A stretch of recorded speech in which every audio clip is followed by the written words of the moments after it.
আয়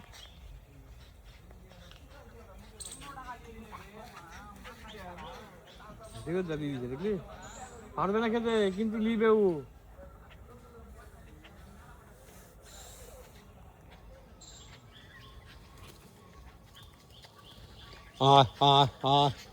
আয়